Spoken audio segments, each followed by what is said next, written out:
오늘 본문은 잠언 18번째 말씀인데요. 오늘 이 9장 본문은 지난 잠언 1장부터 8장까지 전체 내용의 요약이자 그 절정에 이른 메시지입니다. 그러므로 지난 잠언 1장부터 8장까지의 메시지를 제가 한번 간단히 요약해 드리는 것이 도움이 될 것입니다. 우리 각 사람 앞에는 두 가지 인생길이 놓여 있습니다. 이것이 잠언 말씀의 전제입니다. 우리 각 사람 앞에는 두 가지 인생길이 놓여 있습니다. 하나의 길은 성도들이 마땅히 걸어가야 될 의의 길입니다. 이 의의 길을 잠언 2장 8절 9절은 이렇게 표현했습니다.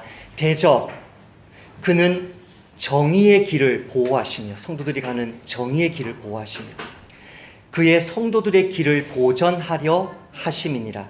그런즉 내가 공의와 정의와 정직 곧 모든 선한 길을 깨달을 것이라. 성도들의 길을 뭐라고 표현했습니까? 정의의 길이라고 표현했습니다. 의로운 길이라, 불의함이 없다는 거죠. 선한 길이라고 이야기했습니다. 그 길을 하나님이 깨닫게 하신다는 것입니다. 그러나 다른 길이, 성도들인 우리 앞에도 이 다른 길이 놓여 있습니다. 이 다른 길은 우리가 들어서서는 안 되는, 그쪽으로 치우쳐서는 안 되는 어둡고 습하고 악하고 구부러진 인생길입니다. 그 인생길을 잠언 2장 11절 15절은 이렇게 표현했습니다. 근신이 너를 지키며 명철이 너를 보호하여 악한 자의 길과 패역을 말하는 자에게서 건져내리라. 이 무리는 정직한 길을 떠나 어두운 길로 행하며 행악하기를 기뻐하며 악인의 패역을 즐거워하나니 그 길은 구부러지고 그 행위는 패역하니라. 악인의 길은 한마디로 구부러진 길이고 의인의 길은 한마디로 곧은 길입니다. 근데 잠언은 이 두 가지 인생길을 제시해 놓고서 우리에게 무엇이라고 말하냐면, 하나님을 믿는 부모님을 만나고 하나님을 바르게 전하는 교사를 만난 사람도 순진한 상황 가운데 머물러 있으면, 나 순진한 게 그냥 좋아요. 나는 그냥 어린이로 머물고 사는 게 좋아요. 내 몸이 가는 대로, 내 마음이 가는 대로 그냥 살고 싶어요. 지극히 순진한 그 상태로 머물러 있으면, 좋은 부모님을 만났는데도, 경건한 부모님을 만났는데도 마음을 잠깐만 잘못 먹어도 우리의 인생길이, 고닫던 그 인생길이, 정의로웠던 그 인생길이, 정직했던 그 인생길이, 선했던 그 인생길이 악하고 어둡고 구부러진 길로 치우치기가 너무 쉽다는 거죠. 잠언의 경고가. 그래서 잠언 4장에서 이렇게 말합니다. 모든 지킬 만한 것 중에 더욱 내 마음을 지켜라. 생명의 근원이 이에서 남이니라. 이 마음을 지키지 않으면 어떻게 되는지가 그 바로 뒷절에 나오는데요. 구부러진 말을 내 입에서 버리며 비뚤어진 말을 내 입술에서 멀리하라. 내 눈은 바로 보며 내 눈꺼풀은 내 앞을 곧게 살펴 내 발이 행할 길을 평탄하게 하며 내 모든 길을 든든히 하라. 좌로나 우로나 치우치지 말고 내 발을 악에서 떠나게 하라. 마음 지키지 못하면, 마음을 빼앗겨버려면 바른 길이었는데 순식간에 구부러진 말을 내뱉어버리고 비뚤어진 말을 내뱉어버리고 세상을 향하여서, 나라를 향하여서, 교회를 향하여서, 내 이웃을 향하여서, 형제를 향하여서 시각이 비뚤어져 버리고, 그러다가 보니까 내 삶이, 평탄했던 내 삶이, 든든했던 내 삶이, 치우치지 않았던 내 삶이 악으로 치우쳐버리는 위험이 우리에게 있다는 것이죠. 우리가 어떤 마음을 먹느냐에 따라, 어떤 마음가짐을 가지느냐에 따라, 내 마음을 지키느냐 지키지 못하느냐에 따라 우리의 인생길이 고든 길로 계속 걸어가거나 성도의 길답게 어느 날 순식간에 자기도 모르게 그 길에서 벗어나 구부러진 인생길로 탈선하게 된다는 것이 잠언의 경고이죠.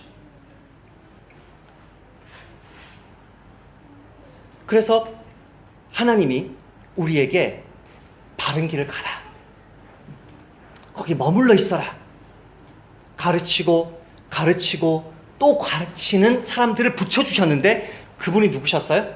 경건한 부모였어요. 경건한 부모. 그냥 부모가 아닙니다. 경건한 부모입니다. 그냥 교사가 아닙니다. 자기 하고 싶은 말 하는 교사가 아니라 말씀을 그대로 전해주는 교사입니다. 저처럼 레토릭이 없든 말솜씨가 없든 설교를 잘하든 그거 말솜씨가 있든 상관없이 말씀을 그대로 전해주는 부모, 교사를 붙여주셔서 그 바른 길을 계속 가라고 권면해주고 때로는 책망해준다는 것이죠. 그런데 반대로 우리를 이 바른 길에서 악하고 어둡고 구부러진 길로 유혹하는 이들도 있었어요. 누구였습니까? 첫 번째는 악한 친구들이었습니다. 두 번째는 이상한 여자, 음녀, 음란이었습니다. 기억나시죠? 그것이 지난 잠언 1장부터 7장까지의 메시지였습니다. 그러다가 지난 8장에서 경건한 부모 그 뒤에 계신 지혜, 영적 교사 그 뒤에 계신 지혜가 전면에 등장하셔서 내가 너희를 얼마나 기뻐하는 줄 아느냐, 내가 너희를 만들고 키우고 얼마나 너희들 때문에 좋아한 줄 아느냐, 마치 우리 어린 시절에 우리에게 사랑을 쏟아주어야 했던 그 아버지, 어머니의 완벽한 모습에 그 지혜가 전면에 등장해서 우리를 어떻게 했습니까? 위로했습니다. 격려했습니다. 그리고 오늘 그 잠언 서론부, 잠언은 1장부터 9장까지가 긴 메시지들로 이렇게 18편의 긴 메시지가 등장했고 10장부터는 이제 짧은 단편의 잠언으로 시작되는데 이 가장 핵심적인 이것의 결론인 이 9장에서 지혜이신 그 하나님이 다시 등장할 뿐만이 아니라 그 음녀 뒤에 있던 그 여자, 그 악한 친구들 뒤에 있던 그 여자, 그 신적인 여자, 그 인격체, 그 여자가 최초로 전면에 등장해서 교사들을 통해 말씀하시고 부모를 통해서 말씀하시고 우리가 성경을 읽을 때마다 그 자리에 묵상할 때마다 우리에게 말씀하셨던 그분처럼 전면에 등장해서 마치 자기가 하나님인 것처럼, 마치 자기가 우리를 창조한 것처럼, 마치 자기가 우리를 먹여 살릴 것처럼, 우리 인생을 책임질 것처럼 흉내를 내면서 전면에 자기 모습을 등장시키고 있습니다. 무슨 말입니까? 악한 친구들과 거짓 교사들과 음녀 뒤에도 영적 실체가 있었다는 것입니다. 그 거짓 교사들도 속은 거예요. 그 나쁜 부모들도 속은 거란 말이죠. 그 음녀도 이상한 행동을 하는 남자들, 이상한 행동을 하는 여자들, 자기 남편한테, 자기 남편이 아닌데 자기 아내가 아닌데도 이상한 행동을 하는 그 음녀, 음란도 사실은 이 여자에게 속은 거란 말이죠. 전면에 등장한 그 여자의 이름은 미련한 여인. 13절. 이 미련한 여인을 우녀라고 표현해 보려고 그랬는데 느낌이 안 와서 그냥 어리석은 여자 그대로 표현을 해보았습니다. 8장과 9장의 지혜처럼 오늘 본문의 이 미련한 여인도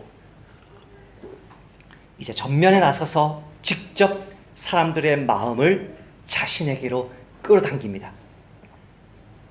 사람들의 마음을 자신에게로 직접 끌어당긴다는 이 사실이 굉장히 중요합니다. 지혜나 어리석음이 우리는 그렇게 생각하죠. 단순히 지식의 유무다. 내가 지식이 있으면 지혜가 있고, 내가 성경 공부 많이 하면 지혜가 있고, 신학 공부 많이 하면 내가 지혜가 있고, 공부 못하면 지혜가 없다는, 지혜로운 삶의, 지혜로운 인생길을 걷는 것이나 어리석은 인생길을 걷는 것이 단순한 지식의 유무라고 착각합니다. 아닙니다. 각 사람의 본래적인 자질이나 특성이라고 생각합니다. 아닙니다. 인격적이고 영적인 존재의 음성을 받아들인 결과입니다. 자기가 의식하든 의식하지 못하든,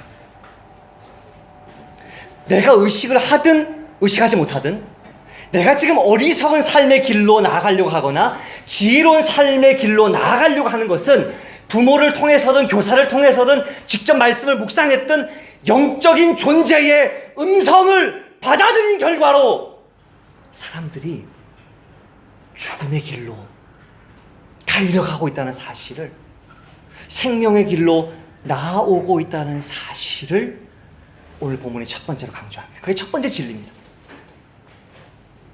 이거를 발견하고 인정하지 못하면 여러분은 평생 지금 내가 그냥 기분 나빠서 이런 생각이 드는 거구나, 저 사람이 이런 말을 해서 기분 나쁜 거구나, 지금 내 삶이 가난하니까 경제적으로 찢어지기 힘드니까 막 불평이 나오는 거구나 라고 착각할 것입니다. 아니요. 잠언은 그렇게 말하지 않아요. 신구약 성경은 그렇게 말하지 않아요. 영적인 실체가 있다는 거예요. 영적인 실체. 그 영적인 실체는 하나님이거나 이방신 사탄이거나, 둘 다 신전을 짓고 살아요. 높은 곳에 집을 짓고 살아요. 하나님은 지금도 우리에게 이렇게 말씀하십니다. 제가 이사야 말씀을 읽다가 읽은 말씀이 오늘 본문 1절 6절의 그 지혜의 음성과 너무나 비슷해서 제 묵상 노트에 이렇게 한번 적어봤어요. 오호라, 너희 모든 목마른 자들아 물로 나오라. 돈 없는 자도 오라. 너희는 와서 사 먹되 돈 없이 와서 포도주와 젖을 사라. 너희가, 순진한 너희가, 어리석은 너희가 어찌하여 양식이 아닌 것을 위하여 은을 달아주며 배부르게 하지 못할 것을 위하여 수고하느냐. 내게 듣고 들을지어다.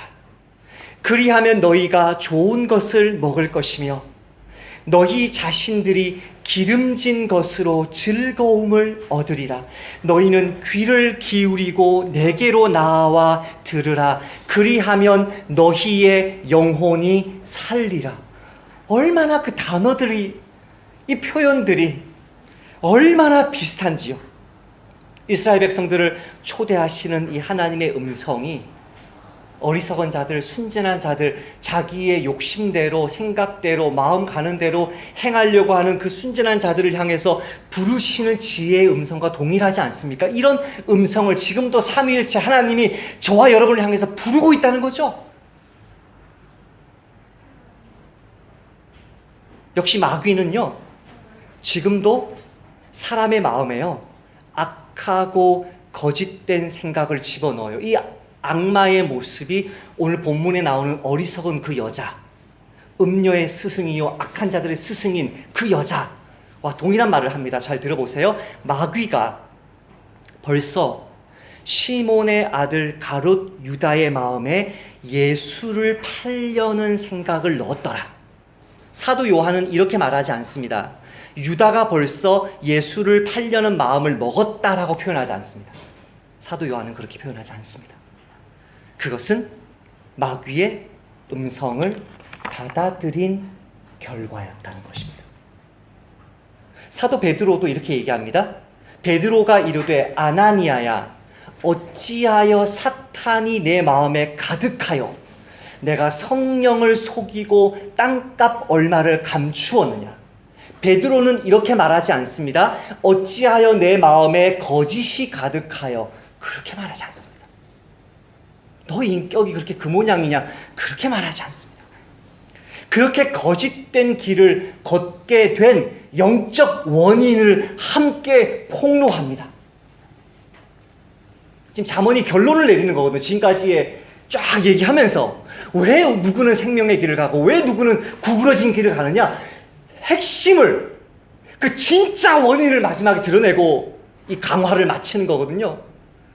우리가 느끼든 느끼지 못하든 지금도 하나님과 악마는 우리의 마음에 지혜롭거나 어리석은 생각을 집어넣고 있고 그것을 받아들인 결과에 따라 나의 생명의 길을 계속 가거나 그 길을 벗어나 멸망의 길로 들어서게 된다는 이 사실을 한평생 잊지 마시고 좋은 의미에서 두려워하시기를 권면드립니다.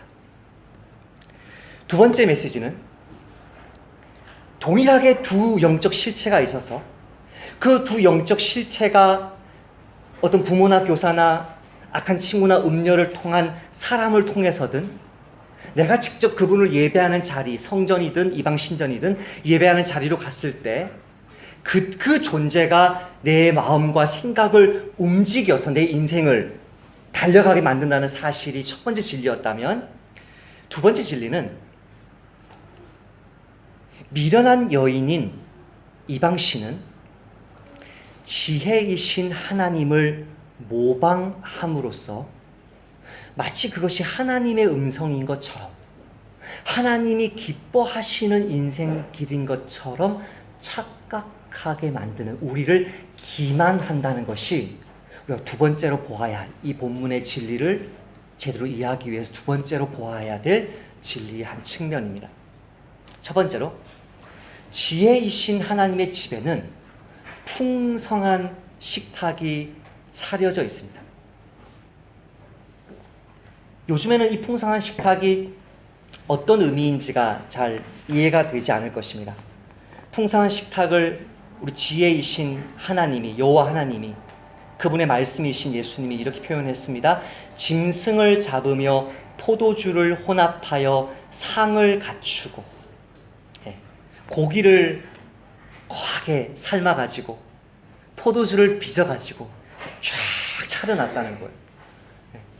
저와 여러분은 언제든지 밥을 배불리 먹을 수 있는 시대에 살고 있지만 밥을 배불리 먹을 수 없는 시대, 밥을 먹고 사는 것이 굉장히 큰 이슈였던 고대 사회에서 아무런 돈을 내지 않았는데 값없이 젖을 사고 값없이 포도주를 먹여주시는 그런 잔치에 초대받았다는 것은 우리 한국인의 어떤 문화에서 이거를 이해하자면 마치 조선 말기나 6.25 직후에 찢어지게 가난한데 어느 집에서 뭐 팔순 잔치가 열려가지고 거하게 뭐 돼지머리 눌린 거나 뭐 막걸리나 이렇게 막 준답디다 할 때 온 마을 사람들이 우르르 몰려가는 그 느낌. 지혜이신 하나님에게 우리를 초대하시는 지혜이신 하나님이 풍성한 식탁을 차려놓고 우리를 초대하고 있다는 거예요. 지난 금요일이었습니다. 목자훈련 개강하는 날이었기 때문에 개강 준비를 하면서 저는 이미 도시락을 사기로 마음을 먹고 도시락을 사서 여기서 도시락 까먹고 이렇게 교제하리라 생각을 했는데 저와 함께 신방을 간 우리 집사님이 신방을 다 마치고 오후 2시인가요? 3시인가요? 신방을 다 마치고 이제 오면서 집사님 댁에 제가 내려드릴까요? 어디 내려드릴까요? 이렇게 묻는데 목사님 베트남 쌈 할까요? 그러시는 거예요. 아니 제가 속으로 일이 커지는군요. 베트남 쌈. 그래서 제가 또 하나님 뜻이겠다 싶어서 예 좋죠. 어디서 살까요? 저 뒤에서 살까요? 이마트로 갈까요? 그러다가 가락시장으로 가시죠. 그런 거예요. 이 판이 커졌어요. 가락시장으로. 가락시장을 제가 우리 그 결혼식 때문에 한번 가봤던 것이 다인 그 가락시장에 가서 처음으로 그 무슨 마트가 있어요. 하여튼 무슨 단옥마트. 그 마트에 가서 막 이렇게 담는 거죠. 막 이렇게 담는 거예요. 저의 목표는 제가 도시락 계산했던 그 액수를 생각하면서 10만 원 넘어가면 안 된다 이제 생각하고 막 담았는데 7만 원이 안 됐어요. 저는 재정부에 칭찬받는 목사가 된 거죠. 7만 원 안 돼. 6만 몇천 원치를 사서 정말 저는 조금만 했고요. 그 집사님이 전부 다 차리고, 고기가 모자라서 이 손가락도 잘라가면서 이렇게 막 차려놨어요. 그리고 그 집사님은 잠시 이제 어디 가셨고, 저는 이제 말씀 준비하고 있었죠. 말씀 준비하고 있었어요. 그러다가 6시 반인가 7시가 되었을 때 첫 번째 목자 훈련생이 왔어요. 누군지는 몰라요, 제가. 문이 열린 소리만 들은 거예요, 제가. 그 다음에 무슨 소리가 들은 줄 아세요?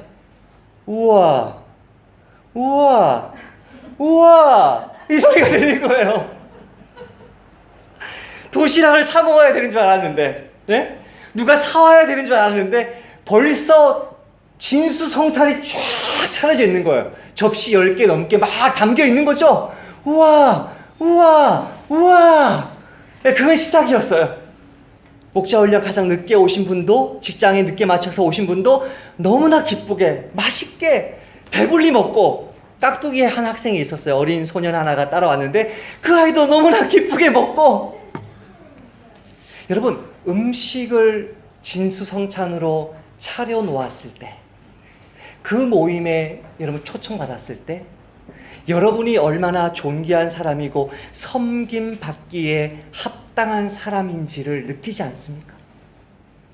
우리 주님은 우리에게 그렇게 말씀하시는 거예요. 내 말을 바라라. 내 말을 듣고 지켜라. 너의 인생이 한평생 진수성찬 속에서 기쁘고 행복한 그 느낌으로 너의 인생을 붙들어 준다. 내가 너 먹고 사는 거, 너가 함께 어울려 먹고 마시고 형제가 함께 동거하고 동역하는 거, 그 아름다운 공동체 너 가정에 교회에 준다. 내 말을 받아라. 나에게 와라. 어리석은 자들아 돌이켜라. 말씀하실 때 지혜이신 그 하나님의 초대 응해, 그 지혜와 연합하면 내 신부다, 내 절친이다, 껴안으면 지혜 여인과 연합하면 우리의 인생길이 한평생 배부르고 상쾌한 잔치와 같을 것이다. 우리 주님이 우리의 상상력을, 영적인 미각을 자극하는 것이죠. 그것이 어디에 있다? 지혜의 말씀에 있다. 그것이 어디에 있다? 경청과 순종의 삶에 있다. 그것이 어디에 있다? 인내함으로 의의 길을 지켜내는 데 있다. 그러니까 그 기쁨 때문에 요거를 인내할 수 있는 거거든요. 아무리 힘들어도. 근데 무서운 사실은 어리석은 여자인 이방신도, 어리석은 여자인 신약의 마귀도 맛있는 먹거리를 제공합니다. 17절입니다. 같이 한번 읽어봅시다. 너무 더러운 말이지만 17절, 이게 얼마나 무서운 말인지 기억하기 위해서 같이 한번 읽어보십시다. 시작. 도둑질한 물이 달고 몰래 먹는 떡이 맛이 있다 하느니라. 도둑질한 물이 달고 몰래 먹는 떡이 맛있다는 말을 우리 도둑질을 한 번도 해보지 않은 우리 어린 자녀들은 잘 느낌이 안 오실 것 같아요. 그래서 이 즐거움이 무엇인지를 제가 설명해 드릴게요. 제가 최근에 읽었던 책 중에 무슬림과 친구되는 12가지 방법이라는 책이 있었는데요. 그 책에서 저자인 데이비드 쉔크가 인간 모두에게 있는 악한 본성이 있다는 거예요. 악한 본성. 그 악한 본성이 뭐냐면 남의 뒤통수를 치는 본성이에요. 남 왕따시키는 거. 남 뒤에서 욕하는 거. 남의 뒤통수를 치는 즐거움인 거예요. 이렇게 말을 해요. 진실한 사람이 되는 것은 대부분의 사회에서 바람을 거슬러 항해하는 것과 같다. 우리는 선교지에서 그런 맞바람을 때로는 미묘하게, 때로는 강력하게 경험했다. 일례로 소말리아의 학교에서 학생들이 종종 떠들썩한 드라마들을 연기하곤 했다. 그 드라마들 중 하나의 줄거리는 이렇다. 문맹, 글을 읽지 못하는 문맹인 어느 유목민이 하루를 묵기 위해서 어느 마을에 와서는 하루를 묵을 때마다 무슬림들은 모스크에 묵거든요. 어느 마을에 와서는 그의 돈을 모스크에 있는 이맘은 아니고 이맘은 글을 읽을 줄 아니까 모스크에 있는 와다드, 그러니까 꾸란을 읽지 못하고 이슬람교와 그 토속 종교를 합쳐놓은 그런 무당 같은 이맘이 와다드인데 그 와다드에게 자기 돈을 맡기는 거예요. 양치기 소년이 맡기는 거예요. 저녁이 돼요. 그 유목민이 모스크에 가서 그의 돈을 되찾으려고 할 때 그 와다드, 그 목동의 돈을 보관하고 있던 그 와다드는 갑자기 미친 척하면서 그 유목민이 무엇을 원하는지 전혀 이해하지 못하겠다는 신용을 하고, 그래서 그 자기 돈 맡겼던 문맹 유목민은 그의 돈을 다 빼앗긴 채 집으로 돌아가는 촌극인 거예요. 촌극. 매우 재미있는 드라마였다. 다음날 수업들 중에 학생들이 그 드라마에 관한 의견을 나누었다. 나는 깜짝 놀랐다. 학생들은 그 와다드가 그 멍청한 목동에게 제대로 한 방 먹였다는 사실에 박수를 보냈다. 이게 사람의 본성이에요. 우리 어린이들이 한 번도 남의 물건 훔치고 몰래 먹는 떡, 도둑질한 물 같은 음란한 행위를 한 적이 없을지라도 인간에게 있는 모든 악한 본성은 남의 뒤통수를 치며 고소한 거예요. 남녀가 서로 약간 이렇게 사이가 좀 그럴 때 누가 먼저 얘를 차버리느냐, 내가 먼저 차버리면 고소한 거예요. 그러니까 악한 본성이거든요, 그게. 관계가 좀 이렇게 좀 섭섭할 때 내가 그냥 비판을 막 퍼부어 버리는 거예요. 막 상처받고 돌아가는 모습 보면서 고소한 거예요. 이게 악한 인간의 본성이거든요. 요 즐거움을 주겠다는 거예요. 요 즐거움을 어리석은 여자가. 주님의 지혜를 따르려면 어떻게 해야 돼요? 인내해야 돼요. 그 주님의 진수성찬을 받아 마시려면 내가 참아야 돼요. 내 어리석음을 버려야 돼요. 내가 하고 싶은 말 다 뱉고 싶은 것을 희생해야 돼요. 포기해야 돼요. 그러나 이 즐거움은 내가 욕을 해버리는 거예요. 뒤통수를 쳐버리는 거예요. 왕따 시켜버리는 거예요. 어리석은 여자도 뭐를 줘요? 즐거움의 성찬을 줘요. 그 즐거움의 성찬은 남의 것을 희생시켜서 도둑질하고 남을 속여서 몰래 먹는, 떡을 먹는 그 즐거움을 준다는 거죠. 그 즐거움을. 우리는 크기만 다를 뿐 이 즐거움을 누리고 있거든요. 예멘 난민을 위해서 막 SNS에서 욕할 때 같이 욕 한마디 탁 얹어줄 때 고소하죠. 고소하죠. 정말 고소할 거예요. 남을 욕하고 못난 사람들 욕하고 그렇게 막 이렇게 왕따시킬 때 고소함이 있어요. 인간 본성에. 그게 어리석은 여자가 주는 악한 즐거움의 그 진수성찬, 정말 더럽고 음란한 진수성찬을 주는 거죠. 잠언 2장에서 그 도둑질한 물을, 잠언 1장에서 그 도둑질한 물을 이렇게 표현합니다. 우리와 함께 가자. 우리가 가만히 엎드렸다가 사람의 피를 흘리자. 죄 없는 자를 까닭 없이 숨어 기다리다가 스올같이 그들을 산채로 삼키며 무덤에 내려가는 자들같이 통으로 삼키자. 우리가 온갖 보화를 얻으며 빼앗은 것으로 우리 집을 채우리니.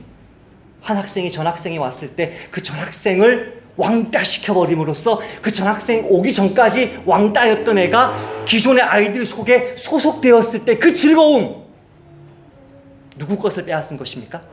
그 전학 온 학생들이 받아야 될 그 사랑을 훔친 것이죠. 잠언 7장에서는 이 몰래 먹는 떡을 이렇게 표현합니다. 오라, 우리가 아침까지 흡족하게 서로 사랑하며 사랑함으로 희락하자. 남편은 집을 떠나 먼 길을 갔는데 은 주머니를 가졌은즉 보름날에야 집에 돌아오리라. 요즘에 누가 남편과 아내와 데이트해? 요즘에 누가 남편과 아내와 영화를 봐? 야, 이 맛을 몰라? 이 맛을? 몰래 먹는 떡이 맛있다는 것이죠. 분명히 기만적인 기쁨입니다. 그렇죠? 우리는 압니다. 분명히 이게 거짓말인 거 압니다. 그러나 이 속에 무엇이 있습니까? 짜릿한 부요함, 짜릿한 배부름, 짜릿한 인기가 있습니다. 꼴보기 싫은 사람들의 뒤통수를 쳤다는 통쾌함, 내 배를 맛있게 채웠다는 육적 포만감이 가득한 삶이기 때문에 그렇게 많은 사람들이요, 이게 뭔가 좀 잘못된 줄 알면서도요, 그렇게 많은 사람들이 이 어리석은 여자의 초대에 응하고 있는 것이고, 자신의 욕심을 죽이고 희생하고 포기하라는 지혜의 음성은 그것이 옳은 음성인 줄 알면서도 싫으니까, 내가 손해보기 싫으니까, 내 자존심에 상처를 받으니까 순종하지 않는 것이죠. 이것이 인간이 가지고 있는 딜레마라는 거예요. 근데 오늘 본문에서 그 결과를 이야기합니다. 역사가 증명하는 이 어리석은 여인의 말을 따라가는 결과, 18절. 네. 잠 오시는 분은 제일 크게 외쳐서 18절을 읽으시고, 18절 다시 한번 읽어보시죠. 시작. 오직 그 어리석은 자는 죽은 자들이 거기 있는 것과 그의 객들이 수올 깊은 곳에 있는 것을 알지 못하느니라. 아멘. 7장 26절에는 이 어리석은 여자의 제자인 음녀가 이렇게 말했죠. 대저 그가 많은 사람을 상하여 엎드러지게 하였나니 그에게 죽은 자가 허다하니라. 교사가 음녀에 관해서 이야기한 거죠. 허다한 사람들이 죽었어요.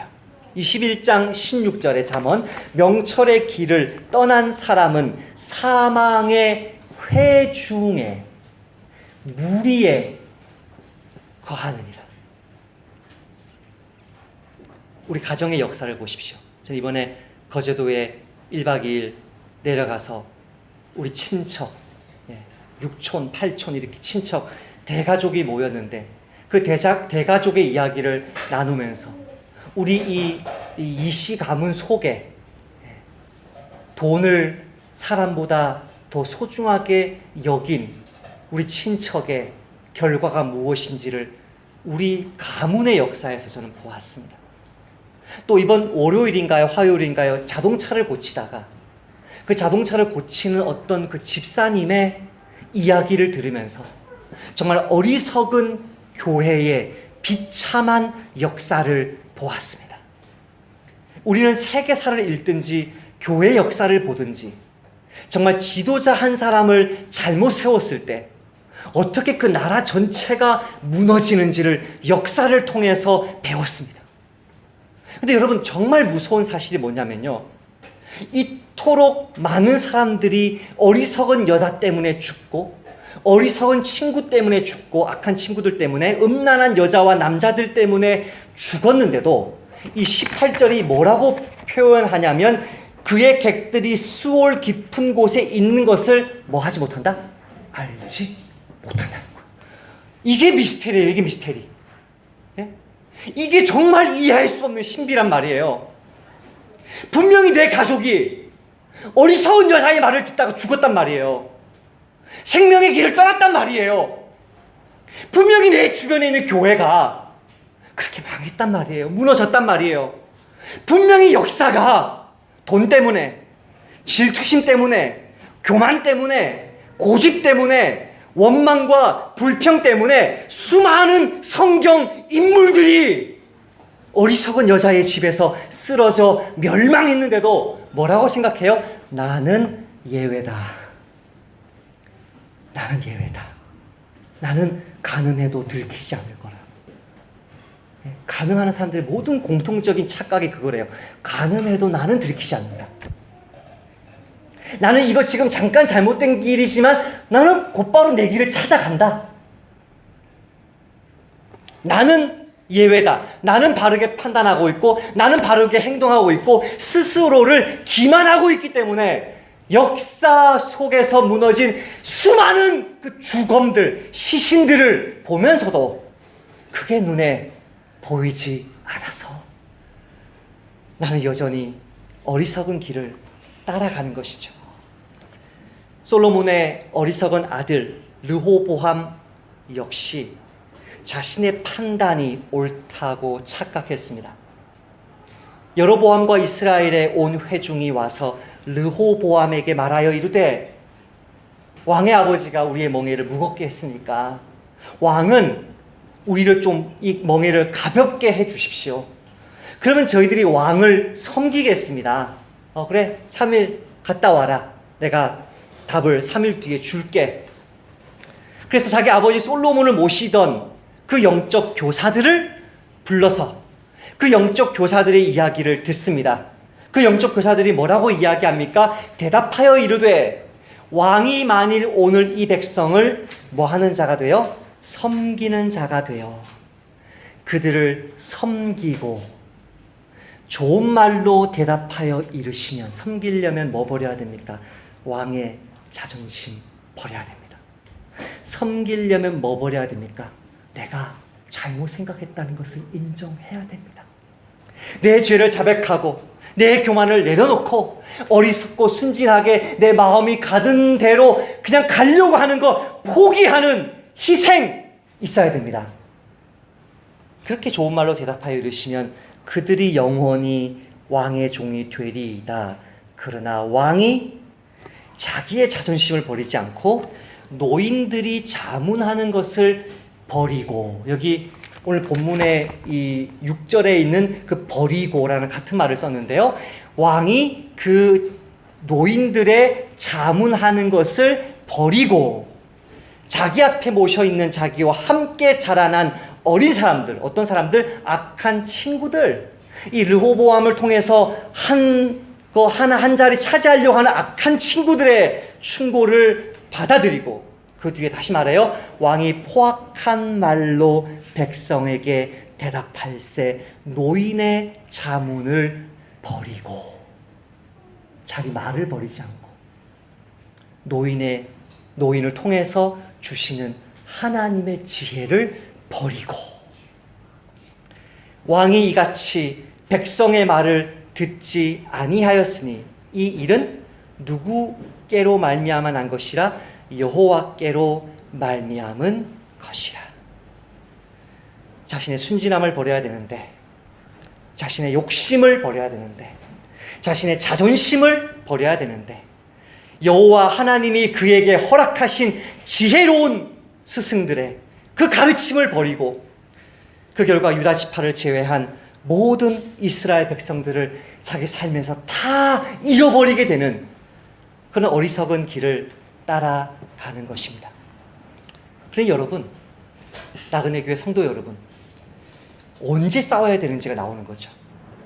여러분이 일단 이 말을 한번 받아들이고 그 말 때문에 여러분의 피가 한번 끓어버리면요, 그게 안 보이겠다는 거죠. 언제 이 말을 거절해요? 처음 여자가 말할 때. 이걸 받아버리면, 마음을 빼앗겨 버리면 그 길이 죽을 길인 줄 알면서도 돌이키기가 너무 힘들기 때문에 영적 싸움에서 승리하려면 악마가 하나님의 음성을 흉내내면서 내 마음에 속삭일 때 곧바로 그 음성을 향해서 물어보는 거죠. 지금 나에게 말하는 너는 누구냐? 자, 그분의 성함이 기억나지 않지만 사막 교부가 실제로 이 걸로 한평생 살면서 제자들을 가르쳤어요. 너희 머릿속에, 마음속에 들어오는 생각을 그냥 받아들이지 말고 항상 그 생각에게 이렇게 물어라. 너는 누구냐? 내 편이냐? 내 원수 편이냐? 항상 물었다는 거예요. 이게 내 마음속에 들어오는 생각을, 누구를 비판하고 싶을 때, 화내고 싶을 때, 무슨 말을 하고 싶을 때 너는 누구냐? 지금 나에게 말하고 있는 너는 누구냐? 물으라는 거예요. 그걸 물으라는 거예요. 그걸 묻지 않고 마음에 받아버려버리면 받아들여 버리면 모든 사람들이 그것 때문에 죽었는데도 나는 예외라고 착각하기 때문에 내 마음속에 들어올 때 곧바로 물으라는 거예요. 오늘날의 영적 싸움도 동일합니다.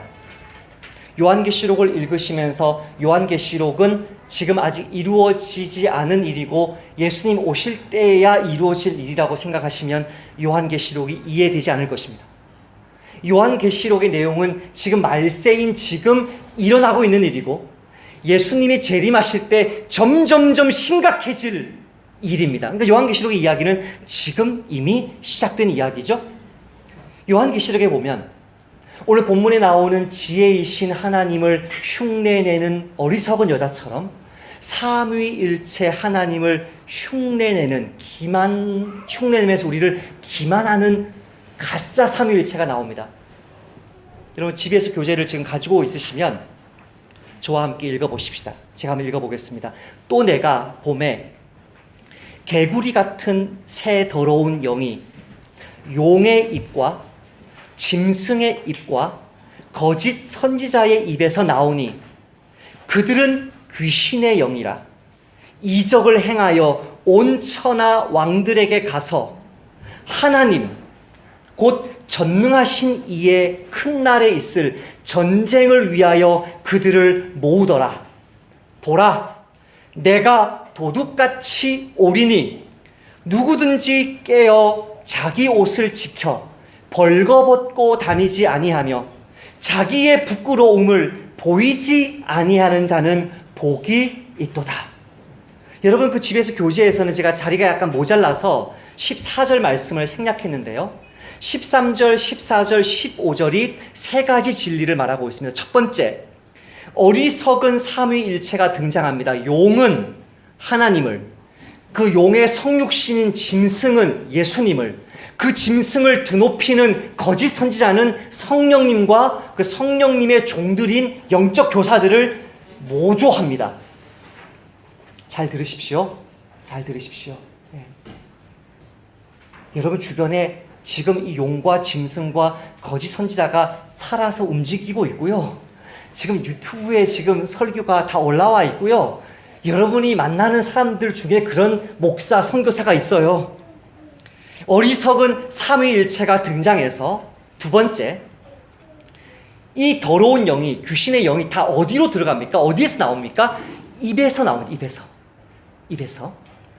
그들의 입에서 나오는 더러운 영이 사람들을 미혹합니다. 어떻게 미혹하냐면 놀라운 이적을 만듭니다. 분명히 거짓인데, 분명히 더러운 죄인데 놀라운 이적을 통해서 진수성찬을 차려줍니다. 100억 벌게 해줄까? 너 대박치게 해줄까? 막 이적을 일으키면서 처음 잘 되게 하면서 이적을 일으키면서 돈과 음란에 마음을 빼앗기게 만듭니다. 그렇게 마음을 빼앗긴 결과가 뭐예요? 온 천하 왕들이 누구를 대적하려고 모여요? 하나님 곧 전능하신 하나님과 싸우려고 모여요. 이해되세요, 여러분? 얼마나 미혹이 됐길래 전능하신 하나님과 싸워서도 이길 수 있다라고 그렇게 속을 수 있을 것 같아요? 요한계시록은 실제로 사람들이 이렇게 속을 것이다. 얼마나 놀라운 이적을 보여줬으면, 얼마나 탐스러운 진수성찬을 차려줬으면 우리 음료를 껴안아라. 거짓을, 돈을 숭배해라. 교회를 박해해라.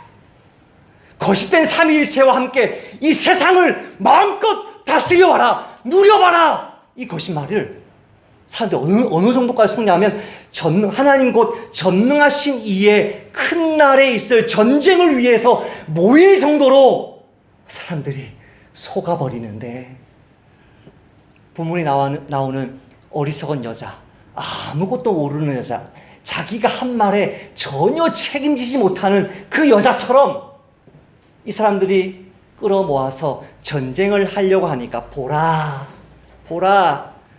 예수님이 갑작스럽게 재림하셔서 그 돈과 음욕과 미움과 남의 뒤통수를 치는, 자기를 희생시키지 아니하고 다른 사람을 희생시킨 그 모든 수치스러운 죄가 벌거벗은 모습으로 드러나는 것으로 예수님의 승리로 끝난다는 것이죠. 그러므로 어리석은 여자의 음성을, 마귀의 거짓말을, 그것이 여러분의 마음에 생각에 들어오는 그 즉시 대적하는 자만, 오늘 6절에 나온 표현대로 내버리는 자만 이미 승리하신 예수님의 영생을 누릴 것입니다. 기록되었으되 사람이 떡으로만 살 것이 아니요 하나님의 입으로부터 나오는 모든 말씀으로 살 것이니라. 거절하는 거죠. 기록되었으되 주 너의 하나님을 시험하지 말라. 거절하는 것이죠. 사탄아 물러가라. 기록되었으되 주 너의 하나님께 경배하고 다만 그를 섬기라 하셨느니라. 그런즉 너희는 하나님께 복종할지어다. 마귀를 대적하라. 그리하면 너희를 피하리라. 하나님, 그렇게 수많은 역사가 증명하고 그렇게 수많은 사람들이 희생되었음에도 한번 그 어리석은 여자의 진수성찬을 초대받아 그 음식을 즐기기 시작하면, 남의 뒤통수 치는 그 재미에 빠져들기 시작하면 우리의 인생이 얼마나 어리석어지는지를 이 끔찍한 장면을 보며 두려워합니다. 주 하나님, 우리에게 주님 말씀 경청하는 그런 기쁜 마음, 부드러운 마음 주시고 주의 말씀 끝까지 인내하며 지키는 순종을 주시되 이 바른 길에서 벗어나게 하려고 끊임없이 나에게 속삭이는 어리석은 여자의 그 음녀의 마귀의 음성을 곧바로 거절하고 곧바로 대적하고 곧바로 내버리는 지혜로운 나그네 교회 모든 성도들 되게 하여 주옵소서. 예수님의 이름으로 기도하옵나이다.